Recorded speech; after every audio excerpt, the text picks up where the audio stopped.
In a little house, in a little town, lived a little family. A mother, a father, and a young son, no older than 1. They lived a nice life and had many friends. However, there was a powerful dark wizard ruling over the world. This little family happened to be in the middle of all the chaos and ended up not so happy and much more little. The little family's young son, Harry Potter, was the only survivor that fateful night. Without any parents to care for him, he would need to find some other family to stay with. There was his godfather, Sirius Black, and his aunt and uncle, Petunia Dursley and Vernon Dursley. However, this young boy was much more important than any of them anticipated. He was the boy who lived. He's the only one known to have survived the killing curse. This little boy needed to be protected and kept safe, and the only way to ensure that was to make sure he grew up with the right family.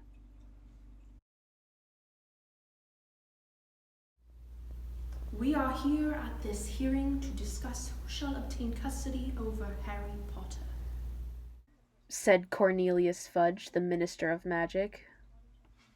Thank you for coming. Let's get right to it then. Since Lily and James did not have any information in their will stating who Harry Potter would live with if anything were to happen to them, it is up to the courts to decide who is most fit to parent this young Harry Potter. This hearing is between Mr. Black and the Dursley family. I would like to begin hearing from the Dursley family. Albus Dumbledore stands up to present the Dursleys' case. I would like to begin with saying that it was such a grave thing that happened to the Potter family this last week. I wish the family well. He looks over at the Dursleys, who look surprised and try to act mournful, then at Sirius, who looked honestly heartbroken. Harry here lost the chance to be raised with a wonderful, loving family. But now he has the opportunity to live with another part of his family. The Dursleys are the closest blood relative Harry has left. I think they could provide him with a good home. Plus, Harry would have a playmate, little Dudley. I believe Harry could have a nice, quiet, normal life with the Dursleys. Thank you, Dumbledore. Mr. Black, Fudge said, now moving his gaze towards Sirius. The man sitting next to Sirius stands up. And who might you be? Fudge examines the man. He notices that the man is wearing a muggle suit with no robes. It's a rather odd and out-of-place choice of clothing. Oh, yes. My name is Tobias Walsh. I'm Mr. Black's lawyer. Lawyer? Fudge asks, contemplating. Yes, I'm a parent of a student at Hogwarts. I'm from what you call the Muggle world, and my job is to represent people in court to help them win. Ah, I see. All right, please proceed. Thank you. I agree. What happened to the Potters is very grave. My condolences to the family. Walsh looks over at Sirius, completely ignoring the Dursleys. Sirius gives a melancholy smile back. Harry Potter is so young with so much life and opportunities ahead of him. He needs to live in a place where he can thrive and be himself. Sirius has visited the Potters many times since little Harry was born. Harry knows Sirius well. If I recall, Sirius gave Harry his first ever broom. Harry will be able to discover his abilities in a safe and loving environment with Sirius. And that's all anyone can ask for a child. Thank you, Walsh. I'd like to go back to the Dursleys and hear their argument for wanting custody over Harry Potter. Dumbledore stands up and moves forward towards Fudge while he begins to speak. You all know that he who must not be named was after young Harry Potter the night the Potters were killed. By some miracle, Harry survived that night.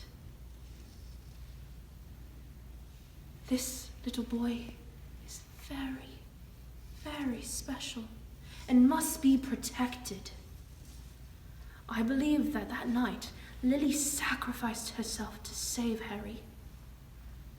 That kind of sacrifice is a very strong type of magic. I believe that Harry now has a powerful spell protecting him, but it will only keep him safe as long as he is in the home of a blood relative. Seeing as the Dursleys are that blood relative, they are the safest bet to keep Harry safe. Not only that, but Harry will have the opportunity to grow up humble and unaware of his traumatic past. Every child needs to have a mother figure in life, and Petunia can provide that for Harry. Petunia blushes at the mention of motherhood, while Vernon grumbles slightly under his breath. Thank you. That is all. Welch, your counter-argument?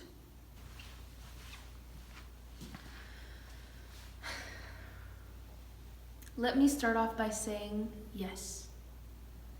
A mother figure is very important, but with a strong father figure, the idea of a mother figure is just a nice privilege. That isn't necessary. You can hear a faint snort come from somewhere by the Dursleys. Dumbledore's idea is a very strong point, which is crucial for Harry's safety, indeed. However, I have found proof that through the Black bloodline, there was once a Black and Potter connection, meaning that young Potter and Black are indeed blood relatives, even if it's distant. However, blood perhaps isn't the only thing that can keep Harry safe. What about the love Lily had for Harry that night? Love is a very powerful magic.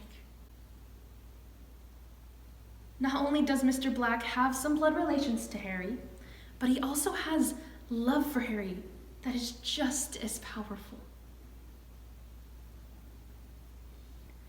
Now, to the idea that Harry may grow up arrogant knowing who he is. With good parenting and life lessons taught, I'm sure Harry will be just as humble as he could be with the Dursleys. Also, studies show that growing up and learning to deal with your past and traumatic experiences is more beneficial than ignoring them and never fully understanding them.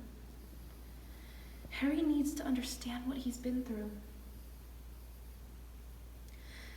so that he has time to live with these emotions and thoughts about his parents. It's better to deal with this all before he attends Hogwarts in the future. Sirius will be able to mentor and help Harry through the rough patches while growing up. He can help Harry through it all with love. Thank you. I'd like to hear from the Dursleys and Black themselves. I want to hear from your own mouths what your personal wishes are for Harry, and if you are suitable to care for him financially and physically. We are more than capable of financially and physically taking care of Potter. Our wishes for Harry are for him to grow up just like our dadas, strong and smart. I see, said Fudge with humor dancing in his eyes. And you, Black? Yes, I have a place at Grimmauld Place. I already have things for Harry. James and I were thinking of possibly having Harry spend the night when all this chaos was over, so Lily and James could have a night out. My wish is to help Harry through this loss at the same time as understanding it myself. We will get through this together and keep that memory alive. My wish is for Harry and myself to live a life as though Lily and James were still with us. I know they will never physically be here again.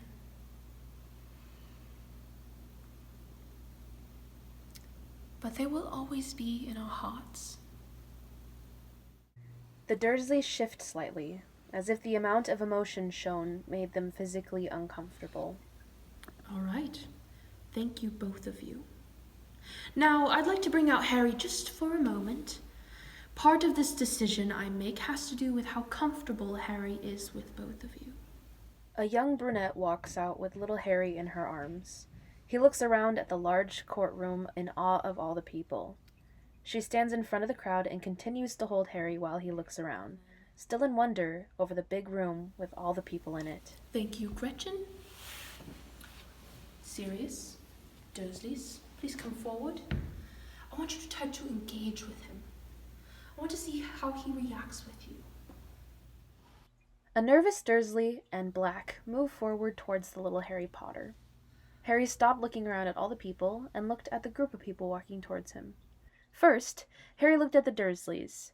He noticed they were curious-looking folks with their Muggle attire, even though young Harry didn't fully understand why they were looking so funny. Harry saw the other little baby the Dursleys were holding, and was shocked at how noisy the other baby was. Why was that baby so fussy? Harry wasn't fussy. Harry was so content in a huge room with a bunch of people looking at him. It was so curious. Then Harry noticed Sirius.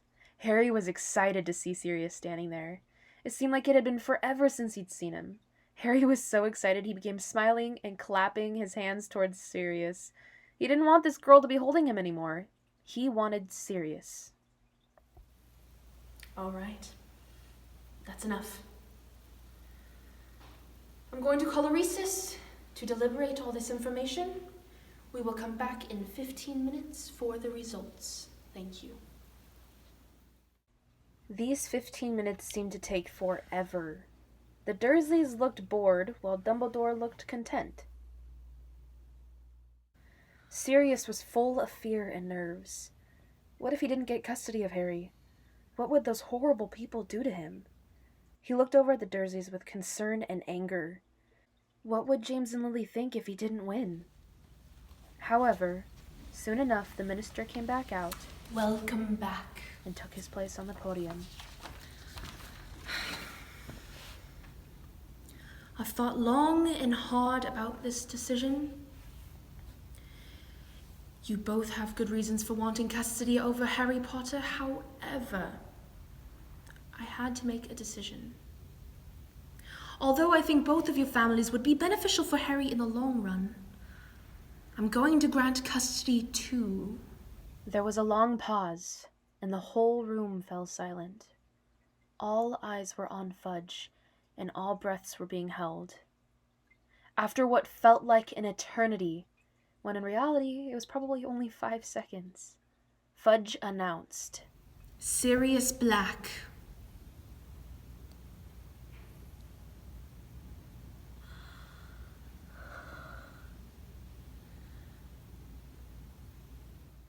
Outside the courtroom, Dumbledore approached Sirius. I'm very proud of you, Sirius. I am Sirius. I wanted you to win. I know it may not have seemed like it, but I wanted you to fight for Harry. I believe that the only way to ensure Harry's safety was to have you fight for Harry.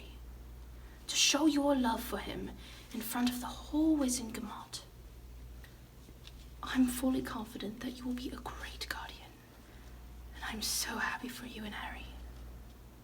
I couldn't imagine what would happen if Harry was actually forced to live with the Dursleys.